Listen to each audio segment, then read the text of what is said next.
வாழ்க வளமுடன். செலிபசி சொந்தங்களுக்கு, பிரம்மச்சரிய சொந்தங்களுக்கு இனிய வணக்கம்.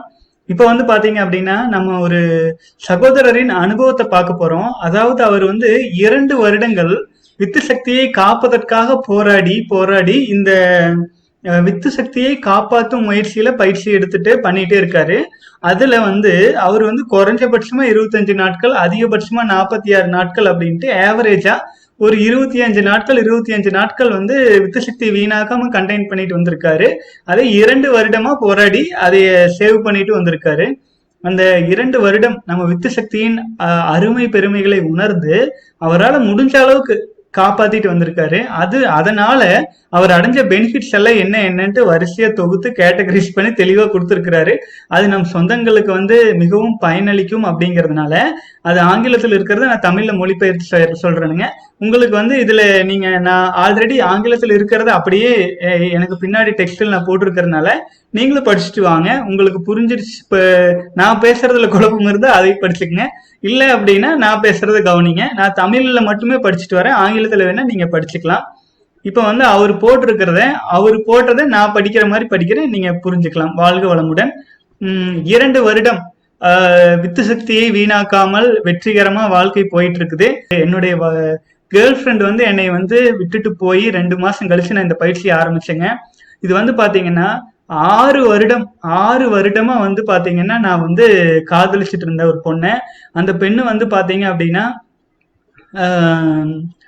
ரொம்ப சுயநலமாகவும் செல்ஃபிஷாவும் டிமாண்டிங் பண்ற பெண்ணா இருந்தாங்க. இருந்தாலுமே பாத்தீங்க அப்படின்னா நான் ரொம்ப டீப்பா என்னுடைய ஒட்டுமொத்த நேரத்தையும் அதற்காக செலவழிச்சு காதலிச்சுட்டு இருந்தேன். அது ஸ்பாயிலர் ஆகிறதுக்கு நானும் ஒரு காரணம். ஏன்னு கேட்டீங்கன்னா, காதலுக்கு உண்மையா இல்லாம நானுமே பெரும்பாலும் என்னுடைய நேரத்தை இந்த மாதிரி இன்டர்நெட்ல ப்ரௌஸ் பண்றது, ஆபாச விஷயங்கள் பாக்குறது, அதையவே கவனிச்சுட்டு அப்புறம் என்னுடைய கேர்ள் ஃப்ரெண்டை சரியா கவனிக்கவும் இல்லை.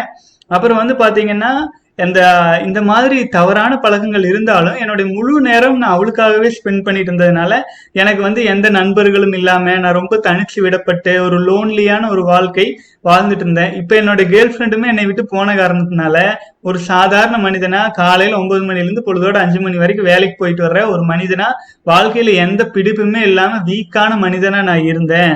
அதுக்கப்புறம் தான் பாத்தீங்க அப்படின்னா வித்து சக்தி காப்பாத்துறத பத்தி நான் இணையதளம் மூலமா தேடி நான் கண்டுபிடிச்சு அதன் மூலமா நான் 2 வருடமா நான் என்னுடைய வித்து சக்தியை காப்பாத்துவதற்கான முயற்சியை தொடர்ந்து எடுத்துட்டு வந்துட்டு இருக்கேன் அப்படின்னு சொல்றாருங்க. அப்புறம் இந்த 2 வருஷத்துல 25 நாட்கள் ஆவரேஜா அவர் கண்டினியூ பண்ணிட்டு இருக்காரு. 25 நாள், 30 நாள், அதிகபட்சமா 50 நாள் வரைக்கும் அவர் வித்து சக்தியை கண்டெயின் பண்ணியிருக்காரு இந்த 2 வருடத்துல.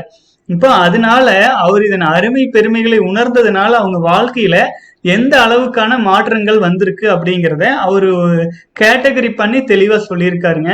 ஸோ அதை பார்த்தா உங்களுக்கு தெளிவா புரியும். வாழ்க வளமுடன். இதுல பாத்தீங்கன்னா அவருடைய வேலை, அவர் பணியில எந்த அளவுக்கு சக்சஸ் ஆயிருக்காரு அப்படின்னு சொல்றாரு. அவரு பாத்தீங்க அப்படின்னா இந்த 2 வருட காலத்துல 2 முறை அவருக்கு ப்ரொமோஷன் கிடைச்சிருக்கு. இந்த வித்து சக்தியின் அருமையை புரிஞ்சு வந்ததுனால அவர் தான் பாத்தீங்கன்னா சீனியர்ஸ்லயே வயது குறைவான வயதில் அந்த பொசிஷனை அடைஞ்ச ஒரு இளைஞரா அவங்க கம்பெனியில் இருக்காரு. 10 வருஷமா கஷ்டப்பட்டு ரீச் ஆக வேண்டிய விஷயத்த அவர் 2 வருஷத்துல ரீச் பண்ணியிருக்காரு. அப்புறம் பாத்தீங்கன்னா அது அந்த பொசிஷன் அடையிறதோட மட்டும் இல்லாம அதற்கான சம்பள உயர்வையும் வாங்கிட்டு நல்ல ஒரு மகிழ்ச்சியான ஒரு சிறப்பான வேலையில அமர்ந்திருக்கிறாரு. அதுக்கு முழுமையான காரணம் இந்த வித்து சக்தி வீணாக்காமல் இருக்கிறது தான் அப்படின்னு சொல்றாருங்க. அடுத்தது தரமான உணவு எடுத்துக்கொள்றதுல முழு கவனம் செலுத்த முடியுது அப்படிங்கிறாரு. முதல்ல பாத்தீங்கன்னா 134 பவுண்ட்ஸ் இருந்தாரு. அந்த 134 பவுண்ட்ஸ் வெயிட்ல 22% வெறும் கொழுப்பாத்தான் இருக்கும் என்னோட உடம்புல. ஆனா இப்போ நான் நல்ல தரமான உணவுகளை சாப்பிட்டு உடலை நல்லா மேம்படுத்திட்டு இருக்கிறேன். அதனால என்னுடைய உடல் பாத்தீங்கன்னா 151 பவுண்ட்ஸ் ஆனாலுமே உடலில் உள்ள கொழுப்பு வெறும் 12% தான் இருக்கு.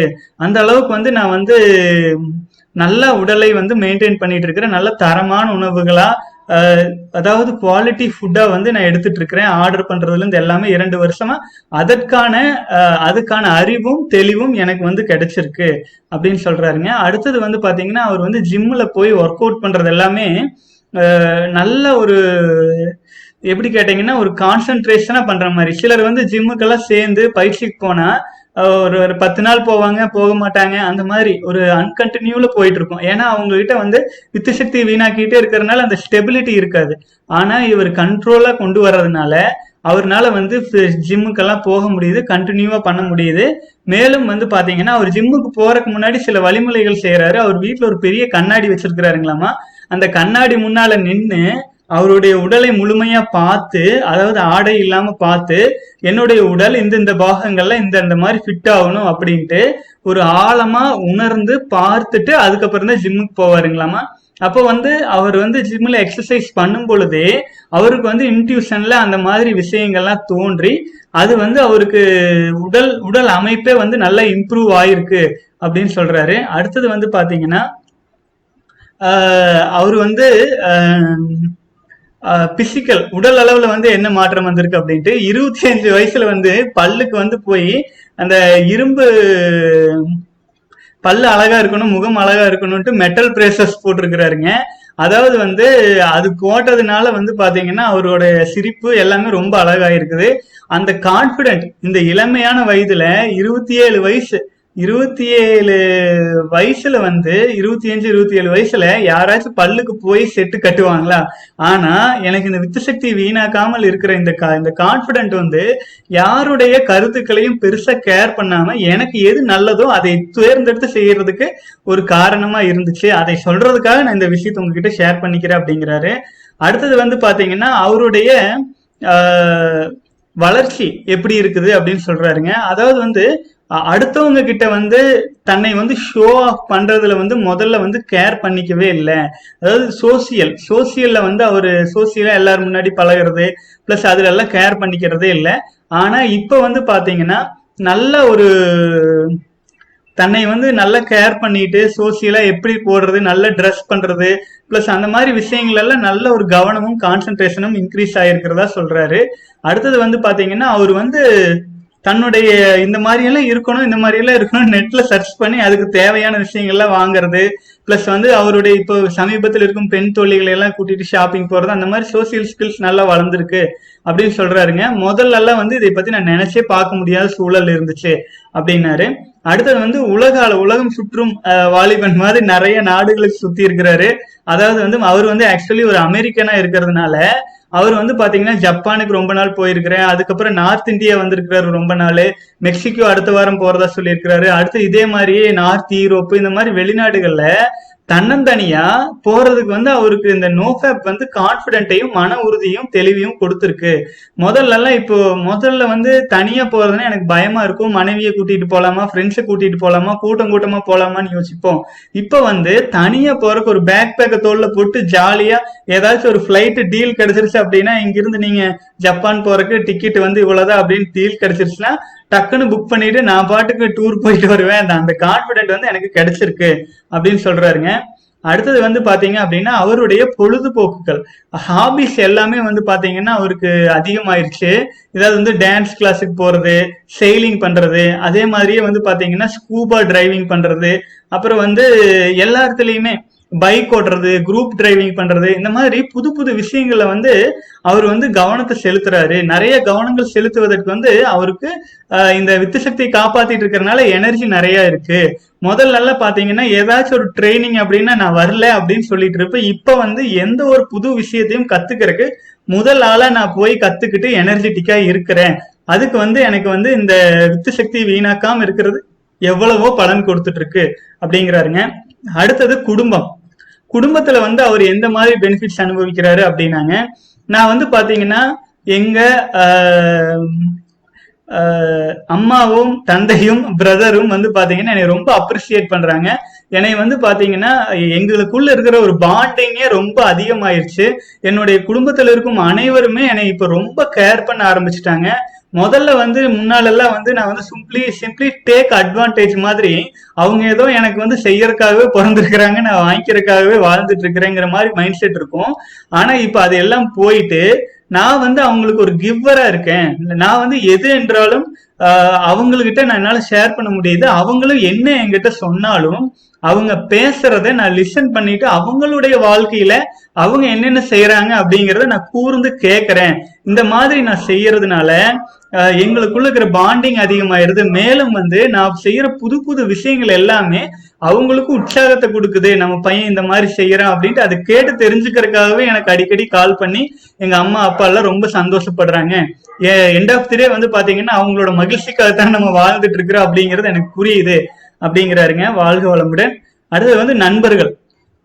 முதல்ல சொன்ன மாதிரி வந்து பாத்தீங்கன்னா நண்பர்கள் வந்து ஒரு நண்பர்களுக்கு வந்து நம்ம ஒரு காந்த களமா, நம்மை சுற்றியே நண்பர்கள் எப்பவுமே வர்ற அளவுக்கு நண்பர்கள் நம்மளை ஒரு காந்த களமா நினைக்கிற ஒரு சூழ்நிலை வந்துருச்சு. நான் முதல்ல சொன்ன மாதிரி என்னுடைய கேர்ள் ஃப்ரெண்டு கிட்ட இருந்து நான் பிரேக்கப் ஆகி வெளியில வர்ற சமயத்துல எனக்கு மனசு ரொம்ப சோர்வா இருக்கிறதுனால நான் வந்து என்னுடைய நட்பு வட்டத்தை வந்து 2 மடங்கா உயர்த்திட்டேன். முதல்ல வந்து ஒரு 350 பேர் நண்பர்களா இருந்தாங்க பேஸ்புக்ல. இப்போ வந்து பாத்தீங்கன்னா 850 பேர் ஆயிட்டாங்க. என்னுடைய நட்பு வட்டம் வந்து ரொம்ப அதிகமாயிருச்சு. நான் வந்து சோசியலி எல்லாரு கூடயும் நல்ல சகஜமா பழகும் சூழ்நிலை வந்திருக்கு. அப்புறம் என்னுடைய குவாலிட்டி நண்பர்கள் வந்து நான் நிறைய குரூப்ல சேர்ந்துட்டு எல்லாம் அவங்களுக்கு வந்து ஒரு மோட்டிவேஷன் கொடுத்துட்டு நிறைய இப்ப நம்மளுடைய செலிபசி குரூப் மாதிரி பல குரூப்ல இருக்கிறாருங்க. அப்புறம் வந்து ஒருத்தருக்கு ஒருத்தர் மோட்டிவேஷன் கொடுத்துட்டு என்னுடைய வாழ்க்கையை இம்ப்ரூவ் பண்ணிக்கிறதுக்கு அவங்களும் உதவுறாங்க. அவங்களுடைய வாழ்க்கையில சக்சஸ்ஃபுல்லா வர்றதுக்கு தேவையானதை நானும் சொல்லி கொடுத்துட்டு செஞ்சுட்டு இருக்கிறேன். எனக்கு இது வந்து ரொம்ப சந்தோஷமா இருக்குது அப்படின்னு சொல்றாருங்க. அடுத்தது வந்து பாத்தீங்கன்னா பெண்கள், முக்கியமான விஷயமா வந்து சொல்றாரு. பெண்கள் விஷயத்துல வந்து நான் வந்து பாத்தீங்க அப்படின்னா ரொம்ப அட்ராக்டிவ் பர்சனா வந்து நான் வந்து மாறிட்டேன். என்னைய வந்து பாத்தீங்கன்னா இன்டென்ஷியலி ஆர் அன்இன்டென்ஷியலி அல்லது வந்து அதாவது காரணம் இல்லாம இல்ல ஆண்களை உறவுக்காக விரும்பும் ஆண்கள் கிட்டையாகட்டும் எல்லாருமே வந்து என்னை வந்து ஒரு ஈர்ப்போட பாக்குறத என்னால உணர முடியுது. வயசு வித்தியாசம் இல்லாம என் மேல மரியாதையும் ஈர்ப்போடவும் பாக்குறாங்க. என்னால அது நல்லாவே நல்லா புரிஞ்சு கொள்ள முடியுது. அதுக்கப்புறம் வந்து பாத்தீங்க அப்படின்னா வாழ்க்கையில வந்து பாத்தீங்கன்னா நல்ல நல்ல ஒரு தரமான ஒரு நல்லதை நினைக்கும் பெண்களும் எங்கிட்ட அப்ரோச் பண்றாங்க. அதே என்னை பயன்படுத்திக்க விரும்பும் பெண்களும் வந்து சுயநலமா அப்ரோச் பண்றவங்களும் இருக்காங்க. நம்ம வந்து அந்த விஷயத்துல ரொம்ப கேர்ஃபுல்லா இருந்துக்கணும். அமெரிக்க கலாச்சாரம் அவங்களுக்கு தகுந்த மாதிரி சொல்லுவாங்க. நான் இந்த கருத்துக்களை வந்து நம்ம கலாச்சாரத்தோட பொருத்தி கன்ஃபியூஸ் பண்ணிக்க வேண்டியதில்லை. அவங்க வந்து சாதாரணமா நான் என்னால இப்ப வந்து அந்த டாப் டயர் ஆண்மகனா ஒரு ரூம்குள்ள நான் போனேன்னா அங்க 10 பேர் இருக்காங்கன்னா 10ல 1 அல்லது 2வது ஆளா நான் இருக்கிறேன். அந்த அளவுக்கு பெண்கள் என்னை விரும்புற அளவுக்கு விரும்பி பார்க்கும் அளவுக்கு என்னுடைய சோசியல் மேக்னெட்டிக் எல்லா ஸ்கில்ஸும் அதிகமாகி இருக்கு. என்னுடைய வாழ்க்கை முறையே பல மடங்கு நல்லா இம்ப்ரூவ் ஆயிருக்குது அப்படின்னு சொல்றாருங்க. நம்ம சகோதரர்களுக்கு அவருடைய மோட்டிவேஷன் பல்வேறு விஷயங்கள்ல இம்ப்ரூவ் ஆயிருக்கிறத வந்து நம்ம பாக்குறோம். 2 வருஷமா வந்து அவர் தொடர்ந்து கண்டினியூ பண்ண முடியல. நம்முடைய பல சகோதரர்களும் அப்படித்தான் வந்து 4 நாள் 15 நாள் 25 நாள்ல மனம் தளர்ந்து திரும்பவும் ஆரம்பிக்கிறீங்க இல்லைங்களா? இந்த மாதிரி நீங்க மனம் தளராம இவர் பாருங்க அதிகபட்சம் 25-30 நாள் தான் பண்ண முடிஞ்சிருக்கு. அதன் பிறகு வந்து தொடர்ந்து அதை விட்டுடாம 2 வருஷம் கண்டினியூ பண்ணிட்டே வர்றதுனால இதனுடைய அருமையை தெரிஞ்சதுனால அவர் வாழ்க்கையில மேலும் மேலும் வெற்றிங்கிற படிக்கட்டை தொட்டுட்டே இருக்காரு. இதே மாதிரி நம் சகோதரர்களும் 2 வருடம் ஆனாலும் மன உறுதி தளர வேண்டாம். அதற்காகத்தான் இந்த ஸ்டோரி நான் எடுத்து உங்களுக்காக போட்டேங்க. ஏன்னா மன உறுதி தளரும் சமயத்துலதான் நம்ம வீக் ஆயிரும். விடாமுயற்சியா இருக்கலாம் ஆச்சுங்களா. இப்போ நீங்க 20 நாள் வெற்றிகரமா கொண்டு வந்துட்டீங்கன்னா நீங்க உங்களை வருத்திக்க வேண்டாம். திரும்பவும் முதலில் இருந்து வரலாம், தவறில்லை. ஏன்னா நம்ம வாழ்க்கைங்கிறது ரொம்ப பெருசு. இந்த ஸ்ட்ரீக் நம்ம ட்ரை பண்ணிட்டு இருக்கிறோம். இயற்கைக்கு எதிராக நம்ம போராடிட்டு இருக்கிறோம். இதுல வெற்றி நிச்சயமா அடைவோம். ஆனா ஒவ்வொரு முறை தோல்வி அடையும் பொழுதும் அதை அனுபவமாக எடுத்துக்கொண்டு வெற்றி அடைகிறதுக்கு என்ன வழி அப்படின்னு பார்த்துட்டு நம்ம போகணும். வாழ்க வளமுடன் தமிழ் சொந்தங்களே. தொடர்ந்து அடுத்த எக்ஸ்பீரியன்ஸ் வீடியோஸ்ல சந்திக்கலாம். வாழ்க வளமுடன்.